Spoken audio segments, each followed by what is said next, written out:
Are there any questions?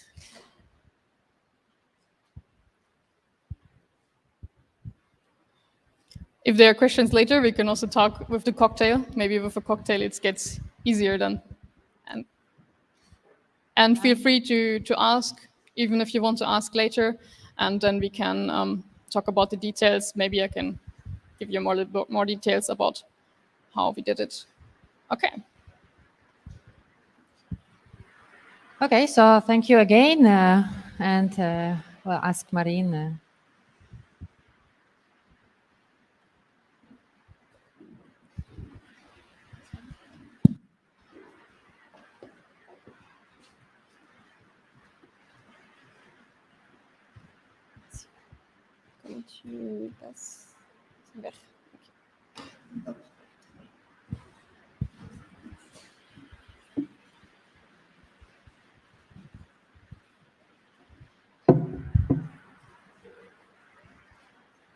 Okay, so hi everyone. I am Marine le Morvan, so I've been a researcher at INRIA for 2 years now.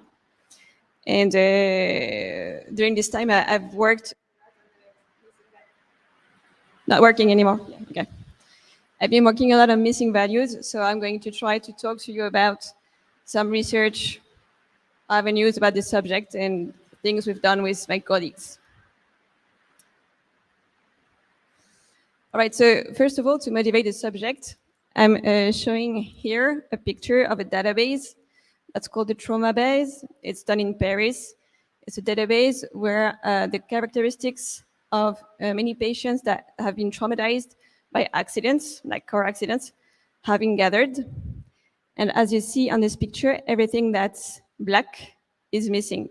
So there are a lot of missing entries in this kind of database. And so if you want to do anything with that, estimating parameters or making predictions, you've got to deal with the missing values in there. So far, there has been a lot of research actually on missing values, and it dates back to like 50 years ago. And most of the literature is focused on inference and imputation tasks. So imputation means filling in the holes with likely values. So you have a lot of methods to do that. Maybe you know some of them. Classical methods include expectation maximization, multiple imputation, matrix factorization, like with the recommended systems, and also many recent approaches based on generative models, GANs, VIEs, etc. And inference is interested in estimating parameters, so the means, variances of your data. And for that, you have also some classical methods, mainly 3 of them if you look in the textbooks. So likelihood-based inference, multiple imputation, and inverse probability weighting. Okay, so for all of these methods that I've cited, they almost all require an assumption to be true, which is an assumption on the missing data mechanism. So there are 3 kinds of missing data mechanism that are usually defined. The first one is the missing completely at random mechanism. So in this one, basically, the fact that an entry is missing, but the probability that it's missing is just based on a coin toss, okay? It's just a probability, depend on nothing. Then you have the missing at random mechanism. There, the probability that your entry is missing can depend on another variable, as long as the other variable is always observed. Okay, that is the missing at random assumption. And finally, all the rest, that is neither MCAR, neither MAR, is called missing not at random. So these 3 mechanisms, you find them a bit everywhere in the literature. They have been defined mostly to make sure that the methods that I've shown before are valid, but they are not valid under missing not at random cases, which is usually in real data what you will find. So far, there's been a lot of research on inference and imputation, but actually, the literature on supervised learning with missing values, like classification or regression, is very scarce. And this is what we'll be interested in now. So it's a difficult task because you have to deal with arbitrary subsets of variables. So for example, here, I'll give you a sample. And in this sample, I can have either the second variable missing, either the first and the fourth, etc. And actually, if you have d variables, you have 2 to the power d possible missing data patterns. So as soon as your dimension d is 50, that makes a huge amount of possible missing data patterns that you have to deal with. So, so far, what people do mostly to deal with that is to first impute and then do your regression or classification. In practice, it's the thing that is the most widely used. And you have another method that also works very well, that's also used quite a bit, which is based, which only works for models based on trees, so forest, that kind of things. And it's called missing in attribute, MIA. So typically in these methods, in your tree, at each split in your tree, you will decide whether the missing values go to the left, to the right, or whether you have a leaf that contains all the missing values, like all the samples with missing values, and another with all the observed values. So this is something else that can handle missing values natively, and which works pretty well. All right. So in this talk, there will be 3 different parts. In the first one, we'll try to see how these different baselines that I've mentioned, impute then regress and MIA, for example, compare on real health data. So in the lab where I'm working, we are mostly interested in health applications. So we've gathered health databases, which all have missing value, actually. And we compared, benchmarked these different methods. So we'll see what works best. Then we'll do just a bit of theory, just try to think about what theory we have for doing impute then regress methods. But is it grounded on something? And finally, I will just present a method based on a deep neural network that is suited for missing values and that we've developed recently. So let's go with the first one. Okay, so for this benchmark, we have gathered 4 databases. The first one is the trauma base, which I've presented at the very beginning. So it has 10,000 patients in it. And we had 4 prediction tasks, predicting the death or not of the patient, whether it did an hemorrhagic shock, predict the platelet level, that is a regression task, and finally predict whether the patient will do a septic shock, so classification here. Then we worked with the biobank from the UK. So this is a large prospective database with 300,000 patients, so very large. And here we had 5 prediction tasks. So finding whether people are going to develop a breast or a skin cancer, Parkinson, and predict the fluid intelligence score. Then MIMIC is a critical care unit dataset. And so here we had the 2 prediction tasks, predicting the hemorrhagic shock and the septic shock. And finally, the NHS is an American dataset of insurance claims. And here we just have 1 task, which is predicting the yearly income, so regression. All right, so just to show you how much missing values we have in these databases, here are just showing the trauma base and MIMIC, but for the others, it's the same story. So here on the x-axis, you see features ordered, like variables ordered from those which have the most missing values to the least. So you see that for the trauma base and MIMIC, in both cases, we don't have 5% of missing values. Okay, we always have features with a lot of missing values, like more than 80%, and some features which are almost complete, but there's a great variety of missing value proportions in the features. Okay, and so on these datasets, we tested different models. For the predictive part, we use gradient boosted regression trees. because it's one of the models that works best, as we know today, on tabular data. We also tried with linear models, but they work clearly not as well, so I'm not going to show what it did. And for the missing values handling, we tried different strategies. First, the imputation either by the mean of your variable, computed using the observed values of the variable, or the median. We also tested conditional imputation. So here, the variable is imputed by looking also at the other features. So for example, with mice, you're gonna first impute everything with the mean, say, to complete your data. And then you're gonna take features, the one after the others. And for example, you take feature J and you predict the missing values of feature J using all the other features. And you do it in an iterative fashion. So that's the scikit-learn iterative imputer. So we also use the KNN, and finally the MIA, which I presented before. Okay, so here are the results. I hope it's big enough. So we presented the results in 4 different columns. In the leftmost column, we only used 2,500 samples from the databases. And when you go to the right, you increase the number of samples, just to see the effect of the number of samples in your database.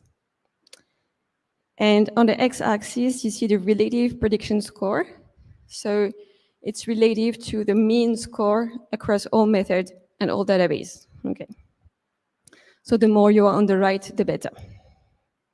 So there are many observations here.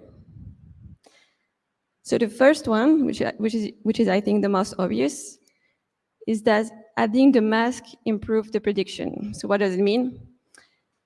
Adding the mask, so the mask is a binary vector that indicates for each sample whether you have a missing value or not in your feature, okay? So if you have D variables for your sample, you will add D binary indicators saying, was my variable observed or not, okay? And in the figure, all the darker colors, blue, green, and red, correspond to adding the mask, and the lighter colors without the mask. And so you see that clearly adding the mask improves the prediction. It's something that's been observed already in many studies. And what it means is that basically the fact that an entry is missing is informative. There is information in there that is important for the prediction. So in terms of what we said before, clearly here the data is missing, not at random, as we expect in many real data. Okay, so then what you can see is that the conditional imputation, so for example, what we call iterative in red, which corresponds to the mice iterative algorithm, is on par with the constant imputation, be it by the mean in blue, in green, or the median in blue, or the reverse. And that can be a bit surprising because mice is much more expensive than just using the mean as imputation. So you could expect to have better results. But actually in these databases, you don't. So in these databases, using the mean is just enough. Now, if we take the black box plot into account, which represents the MIA, you see that it's the method that works best among the 7 first methods. Actually, it works best, but not significantly better than the constant imputation with the mask. So better, but not significantly. And finally, the 3 box plots at the end, purple and yellow, correspond to using bagging approaches. So you're going to bootstrap your dataset, create, in this case, 100 versions of your dataset. On each version, you're going to impute, learn your predictor, which will give you 100 predictors. And then we will combine them by majority vote or whatever you want. And you see here that it gives you some improvement. However, in terms of computational costs, as you see here, it's 100 times more expensive. And it's really, really expensive, actually. Here we use cross-validation to really have clean results. And for example, as it's written at the bottom, it takes 300 days on one CPU. Actually, we didn't use one CPU, of course, but equivalent one CPU to run the multiple imputation plus mask. So it's not okay. So I guess the take-home message from this is rather to use MIA, which is cheap, or if you want, the mean imputation plus mask. So you may wonder from these results whether actually the features that have missing values in it have an importance for the prediction. Because if they don't, of course, the imputation doesn't matter.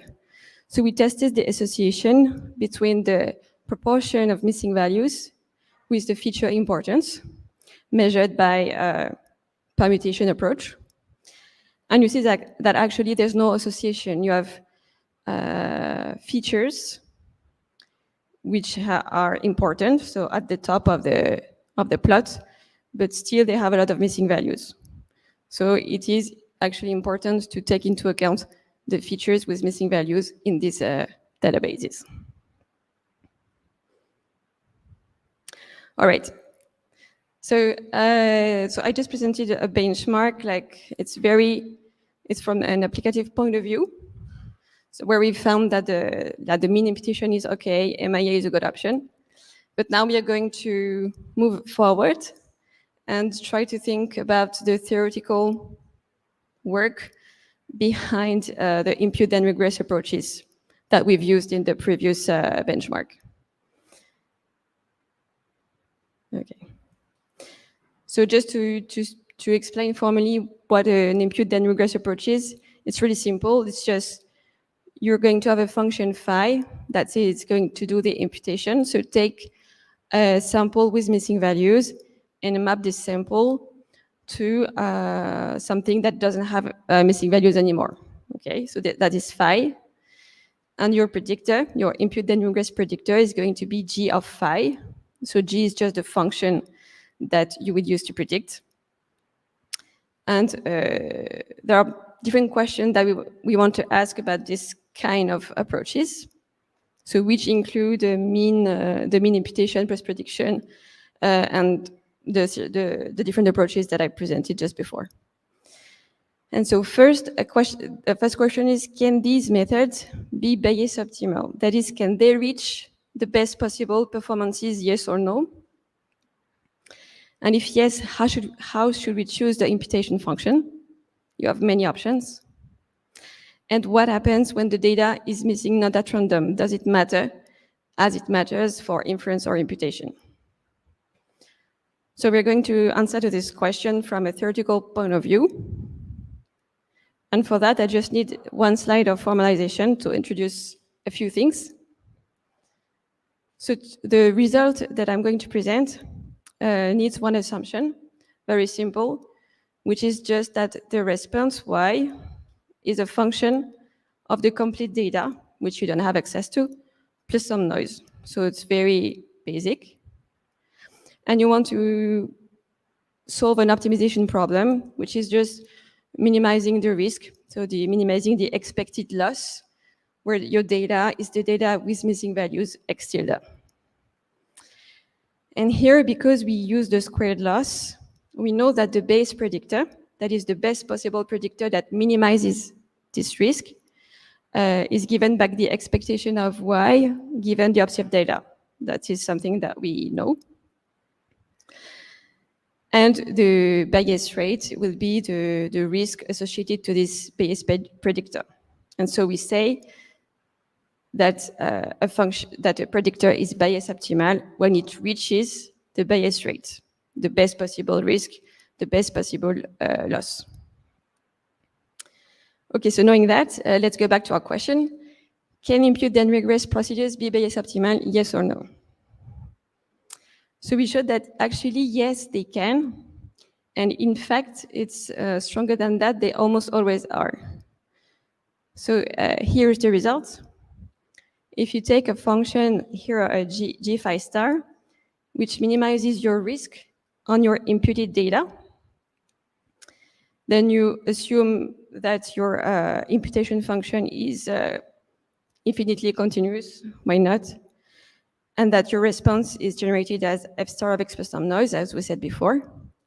Then, under these light assumptions, you can say that for all missing data mechanisms and almost all imputation functions, then your impute then regress predictor will be Bayes optimal. So it's a strong result in the sense that it's true for all missing data mechanisms, so MCAR, MAR, MNAR.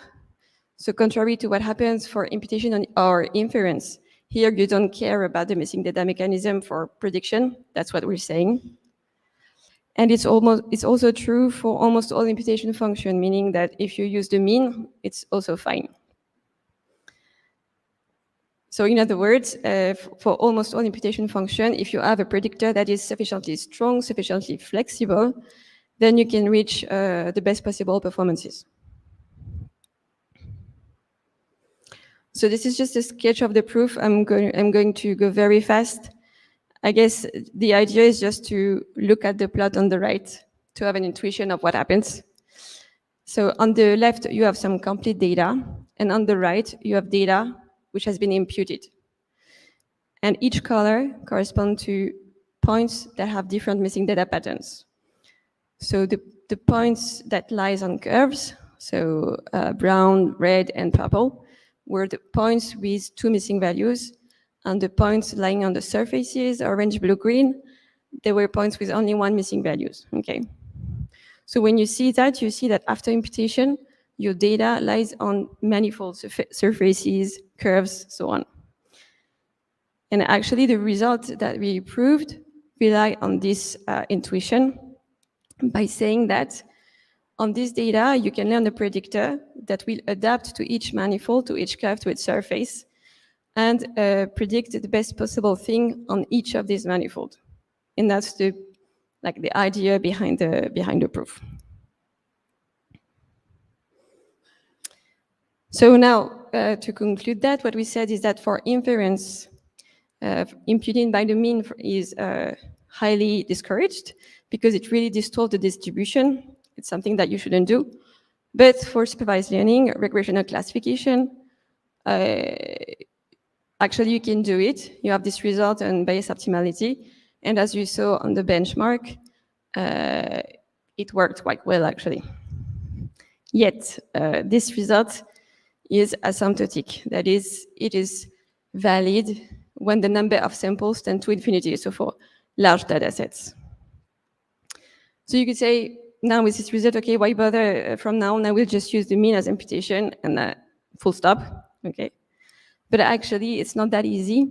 When you have data sets with finite samples, sometimes it helps to impute well because the subsequent learning problem will be easier. Okay. So it's something that we observe also. So actually, the conclusion of this work is that the recommendation is not that clear. In some cases, it's going to be enough to use mean imputation. In some cases, it won't be enough. Okay, and it's an open research question of when you should do what. It's not so easy. Okay, so I'm going to end this talk just by an opening on this question of can we do better. So today we have these classical methods that I've presented, but we also have many works that try to improve predictions with missing values by relying on new architectures, be it graph neural networks or like whatever architectures. So today I'm just going to present one architecture that we developed especially for missing values, just to show one example of kind of things that we do. So first of all, I'm going to try to explain what led us to develop this architecture, what is the intuition, and it starts with linear regression. So here you have some data, Y, that has been generated according to a linear model, so beta 1 x1 plus beta 2 x2. And you suppose that x2 is missing, so you only observe x1. So in that case, if you only have x1 and you try to predict y using beta 1 x1, you're going to obtain the dotted black line, which is clearly not the best possible regression function. Why? Because if your data x1 and x2 are correlated, you have to adapt your beta 1 so that you take part of the effect of x2 in account in beta 1, since they're correlated. So the best possible slope is not going to be your beta 1 star. And actually for each missing data pattern, it's going to be the same story. So you have to learn in a linear regression setting slopes, adapted slopes for each missing data pattern. Since you have 2 to the power d of them, it's a very difficult task, actually. And this is the kind of thing that we try to solve with our architecture. So here is the architecture. I will just explain how it's made and where it comes from afterwards.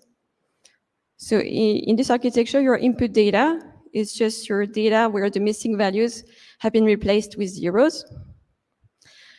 And then it flows through a block that we call NUMIS layers. And whose goal is to capture the conditional links across the observed and unobserved variables. So the thing is going to compute your beta adapted for each missing data pattern. And afterwards, you can plug a multi-layer perceptron or whatever for your prediction. So in the NUMIS layer, to be more precise, you have hidden units of size d, your input dimension. The weights in your NUMIS layer, the W0, are all shared. You have residual connections, and you have also a specificity, which is that we don't use ReLU as nonlinearity, but a .m nonlinearity, which is just the multiplication element-wise by the mask, the missingness indicator of 0 and 1s. Okay. So this architecture can be seen as an impute then regress architecture, since the NUMIS layer can be seen as an imputation layer, if you want, and the MLP as a prediction layer. And it is theoretically grounded. All the choice of design that we made here have been derived analytically. And I'm just going to show you how it's worked quickly. So here, for deriving this architecture, we supposed that the data was Gaussian. And we know that the conditional expectation of the missing part of the data, given the observed part, in this case, is given by this expression, which contains a sigma ops inverse in red, which is your covariance matrix whose rows and columns have been restricted to the observed variables of your sample, and inverse. And so this is something difficult to approximate because you have got to approximate it for any possible pattern of ops. So 2 to the power d possible inverses, and inverses are expensive. So the idea has been to approximate the sigma ops inverse using a Neumann series. And in particular, you have an iterative formula that gives you the ordered approximation of sigma ops inverse, SL ops, given SL minus 1 ops as the formula that we give you here. Now, if I just multiply on both sides by x ops but minus mu ops, I get this. And you see that I'm going closer to the conditional expectation just above, getting a step closer. So here I'm just copy-pasting the expression that we had. And I'll show you that what the NUMIS layer does is just really computing that expression. So the residual connection in the architecture, they're here to represent the right part of the expression where we have plus x of minus mu ops.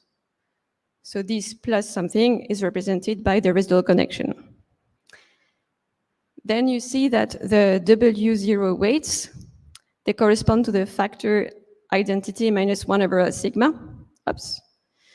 And this factor is always the same for each of the L iterations.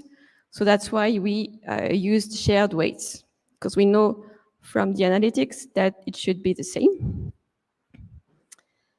And finally, the .m nonlinearity, it is there so that the SL-1 ops is, well, it allows you to select the rows and columns of SL-1 so that you have SL-1 ops. So it's zeroing the right rows and columns so that you have this. So this is how this architecture was actually derived. All right. So I'm just going to give you now some results on the simulated data to see how it performed. So here the simulated data is on 100,000 samples and dimension of 50. And you have two cases like ball and wave. It's just two ways of simulating your function f using a ball or rather a wave. We have two missing data mechanism setting, missing completely at random or not at random, at the top and at the bottom. And here we have like many methods. The two first one, which are chaining oracles and oracle impute plus MLP, these two methods, they use the knowledge, the ground truth knowledge of the simulation. So they use the knowledge of mu, sigma, etc. So these are there for comparison, but they cannot be used in reality because you don't have access to these parameters. So then all the other methods, they can be used in practice. And you see that the NEMIS, the method that we developed in green, performs quite well on this data set. For the rest of the methods, you have the mice, so the iterative imputer, plus an MLP. The mice with the mask also as input, plus MLP, mean imputation with and without the mask, and gradient boosted regression trees. So here the boosted trees in gray, they don't perform so well because actually the data that we simulated is quite smooth, and for these the trees don't like it. That's why. And so what's interesting also here is that the NEMIS performs well even in missing not at random settings without requiring to add the mask as input. Mostly because you use the mask in the nonlinearities, so it already includes the knowledge of it. All right, so to conclude, we did a tour of some applications on real S databases, some theoretical results on an example of a development of a new architecture for missing values. So I hope that you learned things, that it was interesting. And if you have questions, don't hesitate.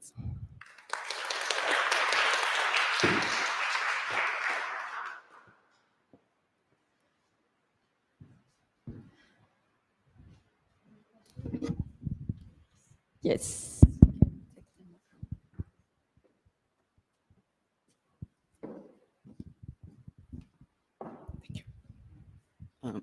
Thank you very much for both of you.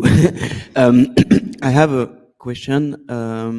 When you mentioned that sorry for my English, asymptotically, I'm not sure. There's this property which means that you can use the mean, and basically it already has some nice properties. And you also mentioned that in reality, it will depend on the data set that you're working on, whether or not it's useful or efficient enough. Do you have any case in mind where it was limited to do so? You mean where it was better? Where the mean yes, was not better? to use the mean, but to use more complex approaches. Yeah. So for example, on simulations, if you simulate data with a Gaussian and simulate like what I showed for NEMIS, in this case, maybe, I don't know how to reverse. Okay. So in this case, using the mean is worse than using mice. So making some effort to do mice improve the results. And I also have some example on real data sets, like OpenML data sets where it's the case. So yeah, you have clearly some examples. It's quite widespread. But the example on the health databases, well, the mean was good. So yeah. Any other questions?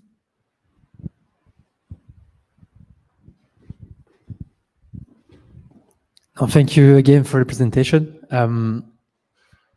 I have first one thing to confirm. So what you're saying is that always using mask is a good option. So start using it in general whenever you're doing is a good practice. So Yes. that's the cool stuff. And that is one of the things that we can say. No, exactly. I think it's interesting to get the most of your experience taking months and years working on missing data. That's something that we cannot do on our daily job. Yeah. So if you would like to share like 3 best practices overall, so that mask is one. Yeah. If you have any other best practices that works in general or that we should not miss, what would you suggest? I guess if I had a project to do for a client and I had missing values, I would start with the thing that's really cheap, the simplest, so maybe the mean, and then maybe try to improve with a better imputation to see if it's worth it or not. So clearly, for me, the iterative imputer is something that's very classical. So I would probably go for that and see if it's better. But for, let's say, a lot of new things based on GANs or whatever, usually it's quite hard to put into action. You need probably a bit of data to use it. So I would start like that way, yes. And maybe one of the trade-offs that we maybe usually face is, okay, we look at the missing data, so we have an idea of the ratio of how many missing data we have. Yeah. And then in terms of effort, yeah. we can work, as you mentioned, on filling these missing data and trying different techniques and methods, or we can spend time on working on the model itself. So, so according, do you have any ideas on at what point is better to focus on missing, whether to model, and if it's something that you explore in your studies? Yeah, it's a good question because actually the theoretical result that we gave really says you have the right to put no effort into imputation, but then you will have to put a lot of effort into fitting. But you can actually also do the reverse. I guess it depends on if you have not so many missing values, I would not spend too much effort on it. If you have more missing values, depends on if you have a lot of data or not so much data. If you got a lot of data, maybe you can put some effort on the predicting part, otherwise more on the imputation part. But it's just like, it's not a very grounded what I'm saying. It's just like some experience that I have, but... And rule of thumbs is what, like 80% of missing data, 70%, 50%, 20%? My rule of thumb, I guess, I don't know. Clearly 5% is not much. Then depends where your missing data are, if it's in important variables or not. It's not so easy. Thank you very much. Thank you. Any other question?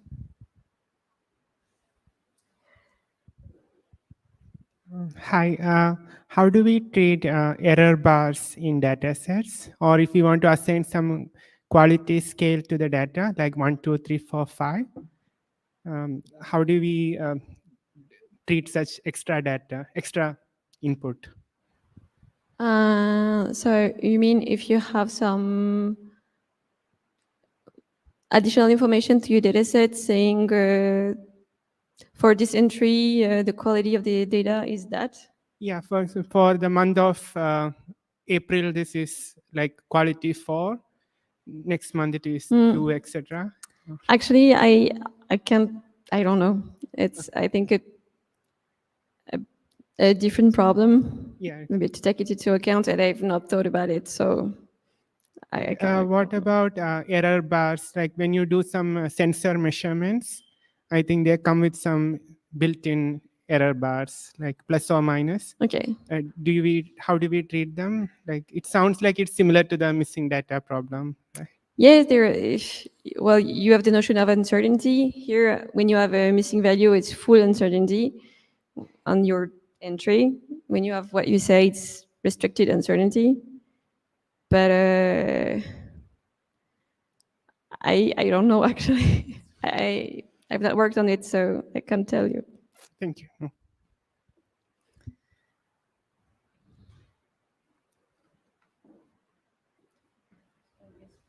Okay, so if there are no more questions, let's give the last round of applause to both speakers.